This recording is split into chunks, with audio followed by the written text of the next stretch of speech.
Aren't you just a little early for our lunch date? Well, I didn't have anything else to do. What's your excuse? Well, I do have something else to do. Excuse me. Good morning, Carlotta. Hi. It's all right. I come in peace. See? No fish. Wait a minute. Is that a smile I see coming through that pretty face? Well, I wonder what that means. It means you can be a charming man when you're not in a courtroom. Well, I'd like to think that it means that someday you'll realize how sorry I really am about the raw deal I gave your son. Send this stool to the Smithsonian. See, that's the place where Hank Gannon was sitting when he admitted he made a mistake. Okay, young lady, back off. Listen, Carlotta, while you're thinking about it, how about today's special? And the truce on the side. Well, you can have both from me. But right now, you won't get either from Antonio. Hey, everybody. Hi. Hey, you. Hi. Hi. Hi. Mama? Nora? Oh, I'm sorry. I think I got a faint or something. Oh, what? Whoa. You mean there's a problem? What kind of a problem? Is it the boy? Is she in trouble? We just need some information. Does Blair have a history of drug allergies? What? It's not on her record, and she's too disoriented to tell us. How the hell would I know? What's going on up there? She's in the best of hands with Dr. Anderson. Look, are you going to tell me what's going on up there, or am I going to march up to OR and find out for myself? We think it's the anesthetic. Blair's having an intense allergic reaction. The rash is spreading quickly, Doctor. We got hives here. Blair, speak to me. How are you doing? I can't breathe. O2 status, 85. And dropping. Heartbeat 150. Let's get some oxygen on her, now. Okay. You should be feeling a lot better soon. She's going into anaphylactic shock.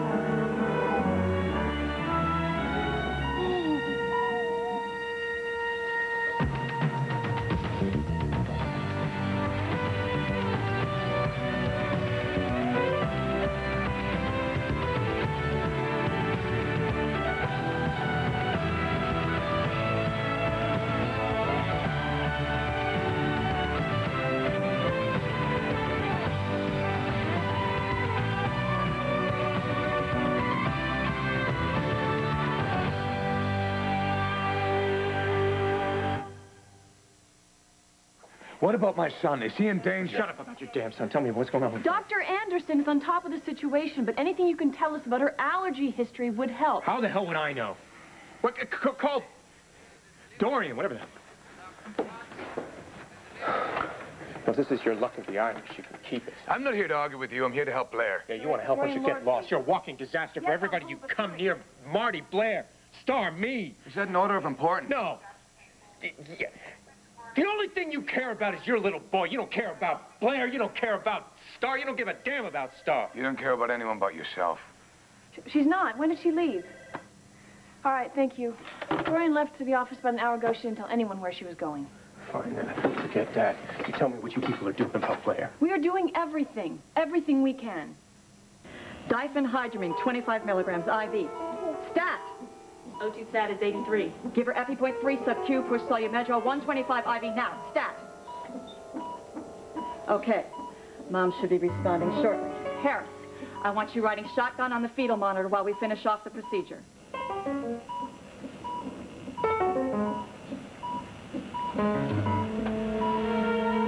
Doctor, the baby's heart rate is accelerating. It's up to 180. Could be a side effect of the epinephrine. Should we prepare for the C-section? No, wait. Give the heart rate a chance to settle down. Okay, better. And the rash seems to be subsiding. What do you have for me, Hendricks? 2 stat is 97%, heartbeat 110. Better still. Almost out of the woods, Blair. How's our other customer? Fetal heart rate 220. Set up for stat C-section. We're going to take the baby.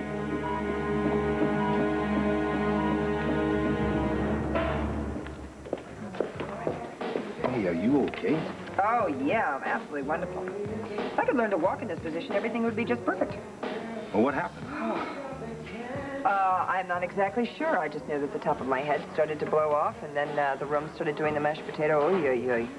Oh, boy. I'm a mess. No,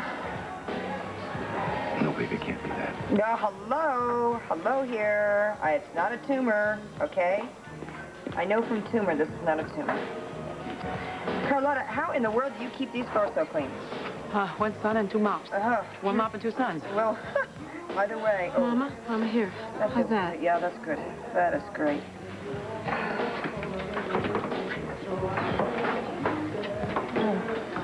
Nora? Hi, Antonia. Welcome to the party. What's going on? I'm looking for cracks in the floor. Oh, I don't know. It's probably the end of the world.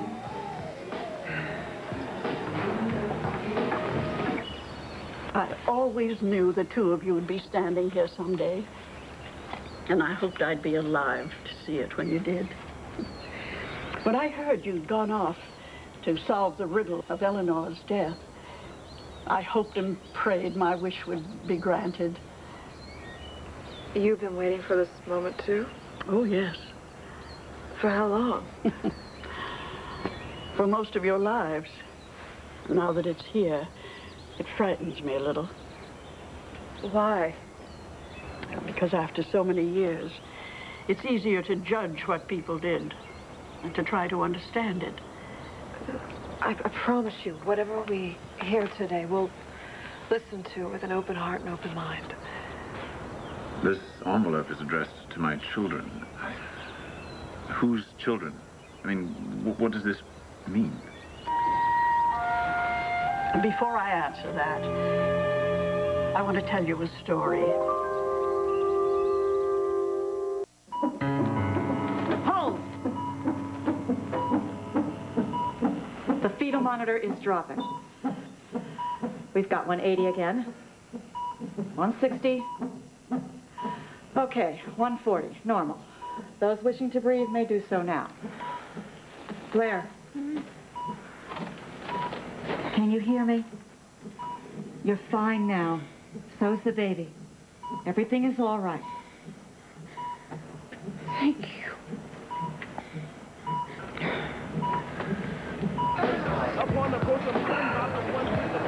Okay, well, really, I'm okay.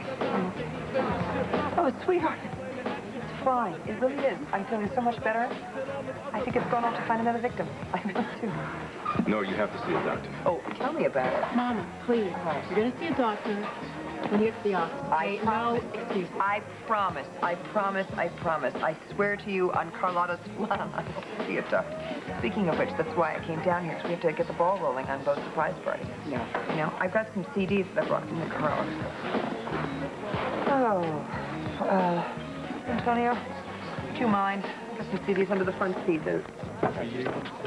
Thank you. Oh, I was thinking that we would clear away the tables for some dancing and then set up the buffet on the bar and yes, there will be flan. Mucho flan. Oh, good. We'll have barrels of flan then. I'm so sorry. I'm sorry. Oh, by the way, you can strike 3 names off the guest list. Jessica has a recital to go to, and it'll have a special appearance by Vicki and Clint as her parents. And Bo doesn't know yet. Any woman who can't keep a secret from her husband doesn't deserve to be married. Oh. Will these do? Oh, you brought them all. Thank you very much. That's great. The platters. Buddy Holly. Yes. Jackie Wilson. Great. Absolutely perfect. We'll be a happy little clam. A clam and flan. Sorry. Oh, on that note, it's time to push on. I'm fine. Well, look, maybe I can help you back to your office. Or to Dr. Woolitz. Oh, it's so sad. You will. Oh, Dr. Wallet, from your office, won't you, Mama? I will. Nag. Thank you very much for the ER, the TLC, the HIJK amenities. I'm fine. So great. Bye. Antonio, congratulations. For what? Your conviction was overturned. Yeah. Well, I'm glad. I was always behind you on that. Well, look, it's not going to be easy starting your life here. I'm doing all right. I just want you to know that if I can help in any way, and that includes keeping RJ off your back, and if you apply to any law schools, you've got one recommendation locked up already. Thanks. Yeah.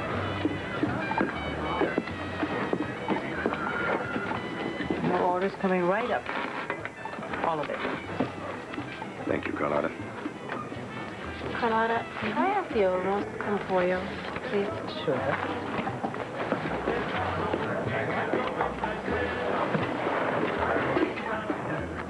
Antonio may not have been impressed, but I was. Well, baby, it sure went better than my other exercise in humility. And Blair and the baby are doing just fine. Quite well, as a matter of fact. Now, Doctor, we were told there was some kind of crisis.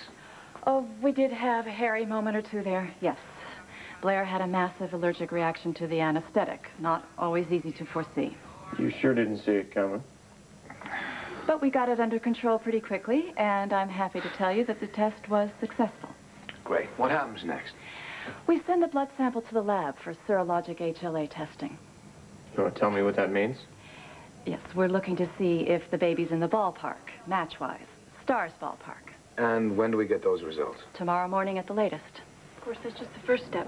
If there is a gross match, it's a good indication that the umbilical blood of the unborn child is the source of a transplant for Star. So then we do the surgery. Well, no. Then we have to do further DNA testing. And how long do I have to wait for those results? Several days, no more than that. So, congratulations. Things are going well. Yeah, I'd say the operation was a total success, except for the part where the patient almost died. Excuse me, Mr. Manning. We practice medicine here, not magic. It was a routine medical procedure. An emergency arose, and we dealt with it. Now, your wife's been moved to a private room. She's probably still a little spaced out from the anesthetic, but you can go there now if you're worried about her. Somebody has to be.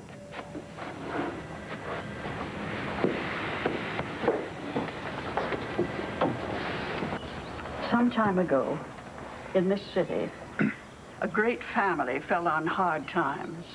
My mother's family. Yes, we know this. Please, but their beautiful and clever daughter still could turn heads and break hearts. And while she was traveling in Europe, living on her great wits and meager savings, her own head was turned. In Venice, she met a man of great wealth and power. A man as feared as he was admired. My all-powerful father. He was dazzled by the spirited young girl from New Orleans. And he set about to dazzle her. She wasn't won easily, but she was won. Her affection and regard for him was genuine, as was her awareness of the fact that such an alliance might be of great help to her relations back home.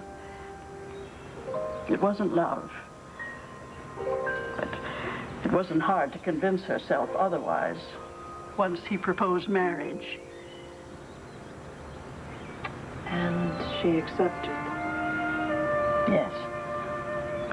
She went home to New Orleans to prepare for the wedding, passing through Boston on the way to visit family, friends. And there she met a handsome young divinity student. The two of them fell in love, as few people ever do at all, and as no one ever does twice. Totally, instantly, and tragically. Because in the end, her obligations prevailed over desire. So I was right. She never really loved him at all. Oh, she wanted to, very much. But in the very first weeks of her marriage, she learned the reason for her husband's relentless ambition. He only pursued what he desired, and he only placed value on what he pursued, not what he acquired.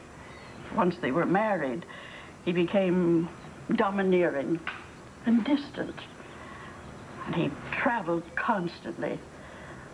He was always away on business trips. And it was then that she learned that she was pregnant. The timing left no doubt who the father was, and it wasn't her husband.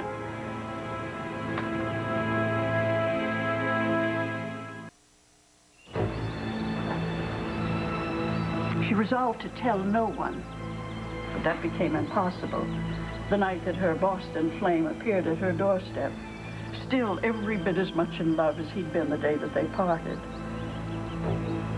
And when he learned that the child she was carrying was his, he begged her to return with him. His grief at the thought of his child being raised by another man was overwhelming. She got as far as a pack bag, and then she knew she couldn't follow her heart. She feared the ruination of her family and the relentlessness of a powerful man's anger. Her lover left, bereft. And then, later in her pregnancy, she made a discovery and a decision. It would haunt her life forever. And your lives as well.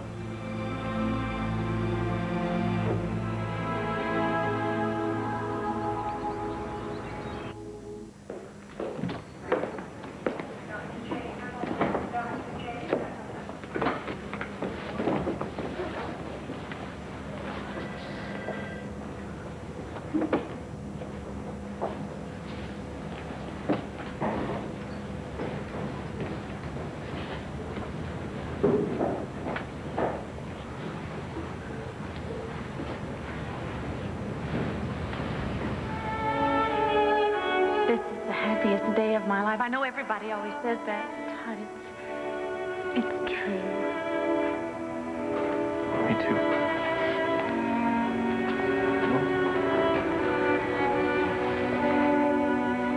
This is so surreal. Is this really happening, Todd? Here, look. See, if we're dreaming, we wouldn't show up in the mirror. That's only for vampires. Yeah, well, some people think that's what we are, but we know better, right? Here it is, the happy couple. So we win. So we lose most pathetic forever. Yeah, well, not much to lose when you consider what we've got. Todd, that's bad luck. We make our own luck, right? Right now, all I care about is making you happy. It's like what I told Addie. What was that you were gonna shower me with gold? Just a preview of what our life is to come.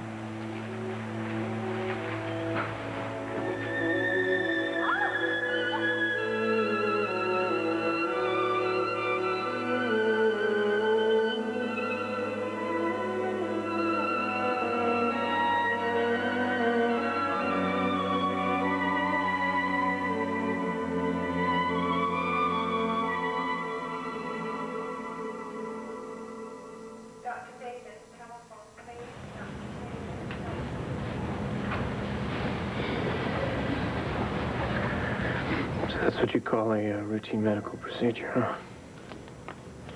Sure. I almost blew it, didn't I?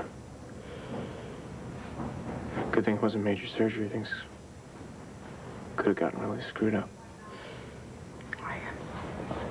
I was so scared I couldn't breathe. Look, you know, you're okay.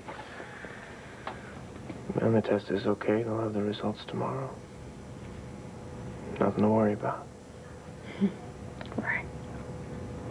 Nothing to worry about.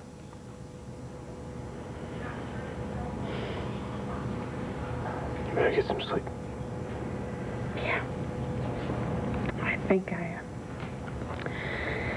already am.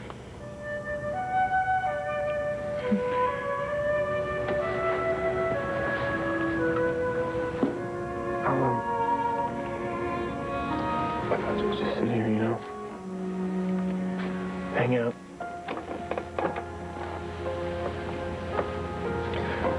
I'll swat all the nurses away.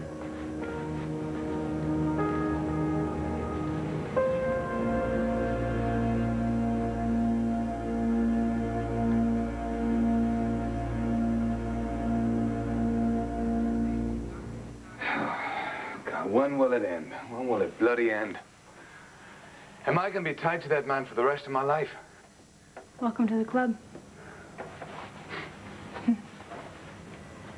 The biggest regret of my life is having you all tangled up in my troubles. We're tangled together. Yeah, it's the truth. It's hard enough having Blair carry my child. Then you have Todd making it worse. His wife was fighting for her life, so is Star. All he can do is rant and rave and spew hatred. I'm tired of his nonsense, really am. Then you need to stay away from him. Oh, Margaret. I'll try. I will. But you know that when he leaves, I'll have to go and see Blair. You understand that, don't you? I'll make an effort. Come on.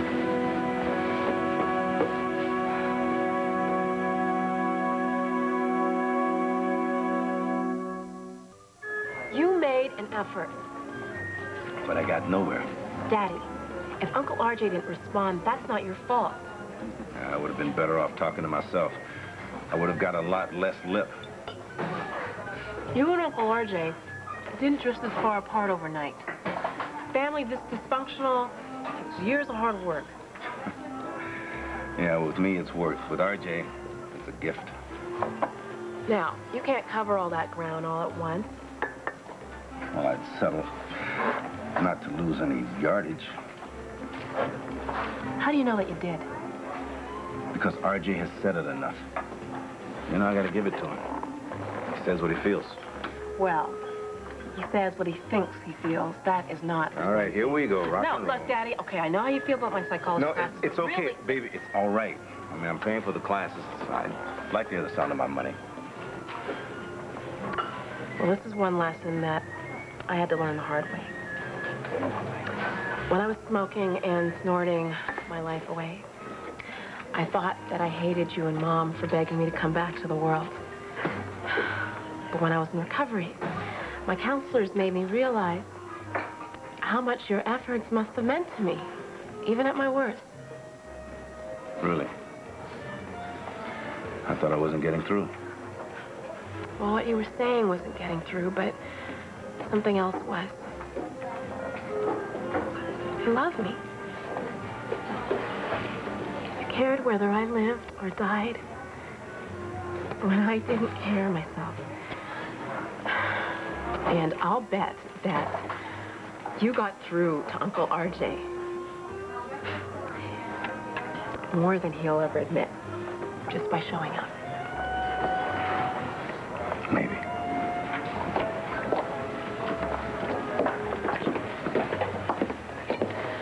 Hi, everybody. Ah, arroz con pollo, Puerto Rico's answer to the Happy Meal. Well, you look awfully happy yourself. Well, I always feel this way when I get a new hairdo or a new client. Oh, really? Who? Alex Solinov. Alex. Friends with her? Alex. You do realize that your case against my client is fatally flawed, and that I am going to move to have charges dropped. Twins. She was expecting twins. She made arrangements.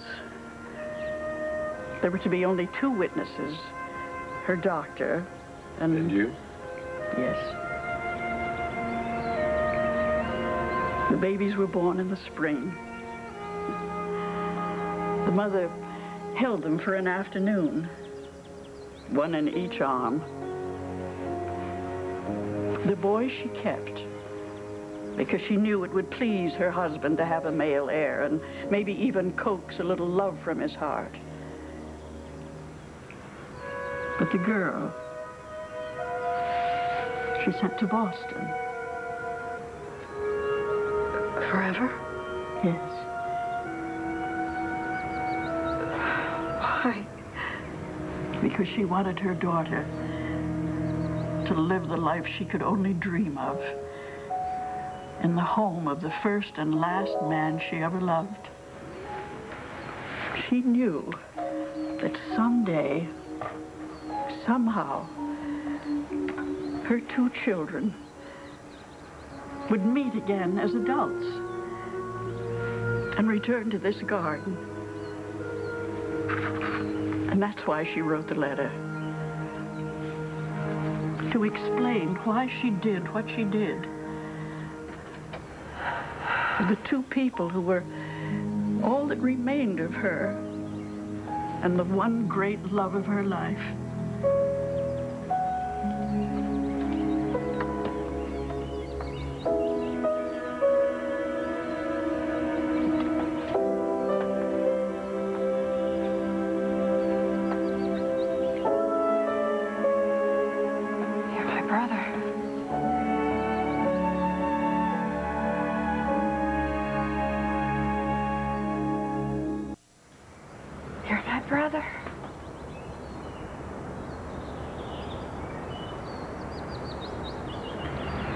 You're her brother? So that is why my mother said that this would always protect me from Guy. It breaks the link between us. He's not my father anymore. With some protection, it sounds like it gives him the perfect excuse to disinherit you. That's a good point. Does Guy know any of this? I don't see how he could. This was the first time I've spoken of it to anyone since the night I put you in the arms of your father. My mother? The woman I knew as my mother, did she know? From what Eleanor said, John told his wife the whole story before he married her, before he asked her to bring up Eleanor's child. She loved you so much the first time she saw you. She was happy to be your mother, and it made Eleanor happy to know how loved you were.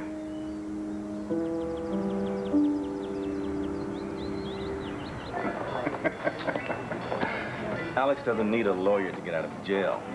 The woman needs a hacksaw. Okay. Let's play a round of count the witnesses, shall we? I'll come up with one. Asa Buchanan. With his history of mental illness and his well-publicized, long-standing animosity towards Alex, Asa Buchanan has about as much credibility as Chicken Little. Give me a break. That's what I'm doing. That's what this meeting is all about. So why don't you drop your charges against Alex and save yourself an embarrassment in court? Another embarrassment in court. Because she killed Carlo Hesser.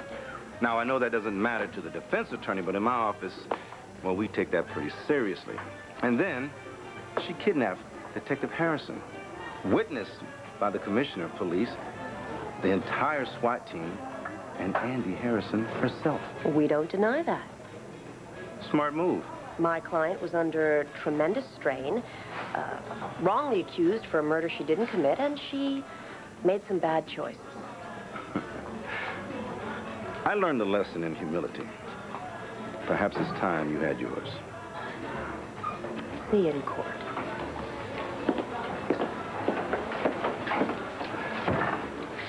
Oh, boy, lawyers. I just saw someone who's going places. With this case, she is going nowhere. But looks like she can make a lot of trouble anywhere. So I'd better get down to the office and give Bo the 411 on what's going on. Can I drop you off somewhere? Yeah, sure.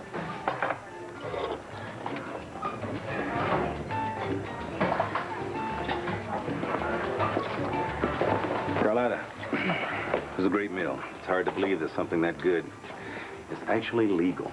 You're welcome. Yeah. Antonio, congratulations again. And just remember, if you need a recommendation, you know where to find me. Thanks. Bye. Hey. Hello, Andy. See ya. Bye.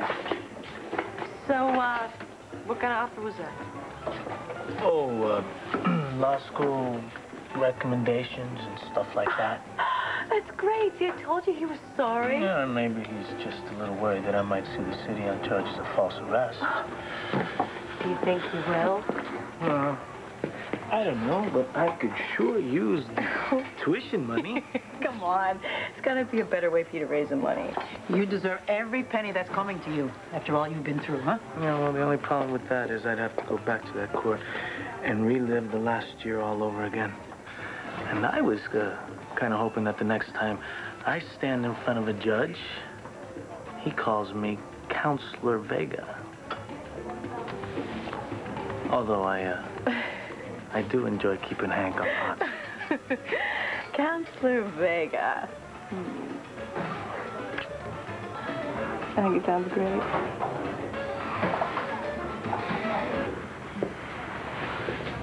Hey, Hey, hi. did you care for a visitor?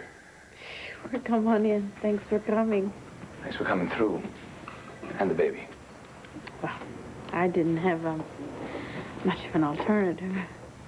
Well, yes, you did. And, for a while, we thought you might take it. Die? Me? Please. My life is complicated enough already. Yeah, more so than you realize. Because when you were having your difficulties in the OR, Todd was adding to them out there. Okay. Same rubbish. Raging at Marty, raging at me, at fate. Dr. Anderson, after saving your life, no less. Well, it's just Todd. Yes, it is indeed. And that's why I asked you once if he thought that he would ever harm our child. And I promised you he wouldn't. Yeah. Now, what about you? Is he behaving himself?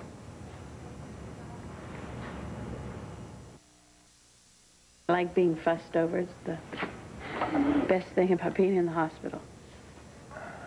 He thinks the only thing I care about is my son. We almost came to blows over it. Todd is afraid. Todd is a jackass. And his opinion doesn't matter to me. But yours does. And I want to make it plain to you that I love Star. How can I not? And she's my son's older sister. You don't have to say that. No, yes, I do. For my peace of mind as well as yours.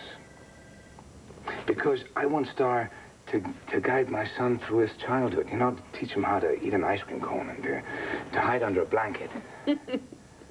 Teach him how to fish in a wild Irish stream. I wish a long and carefree life for Star, and a short and carefree labor for you. Thanks. We're almost there. What about you, Patrick? What do you wish for yourself? Oh.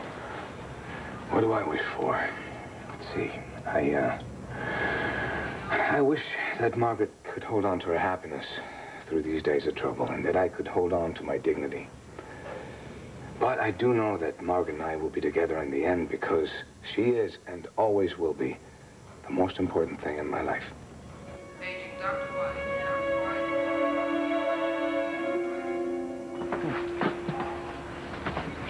May I see the letter?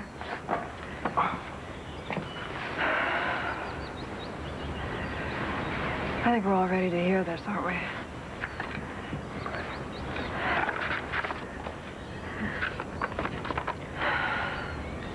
My dearest children, I write these words sitting in this garden, only days after John and I sat on the old iron bench and watched the two of you at play.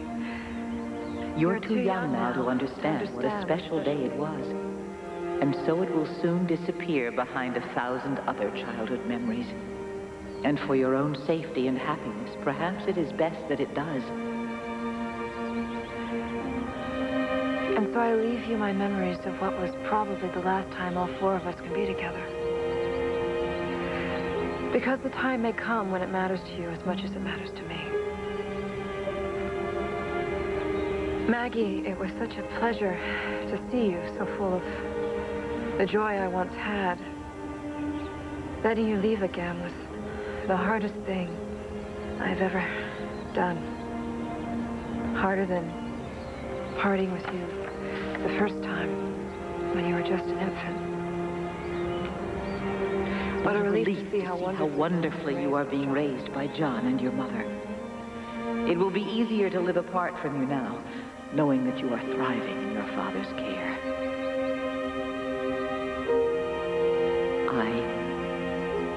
I cherish the thought of the two of you growing old and growing close. Father and daughter and best friends. Ian, the short time with Maggie did you good. Some time since I've seen you enjoy such untroubled happiness. Already the cloud of your father's disapproval is overshadowing your life. I'm sorry you won't be raised by the man who would have been your father if I had been a little less foolish or a little more brave. But if this is a time of sadness as I write these words, it must be a time of joy as you read them. For it means that my plans for you have somehow come to pass. You have finally found each other, as I had always hoped you would, and I pray that you will come to understand why I did what I did. Or if you can't, then please forgive me.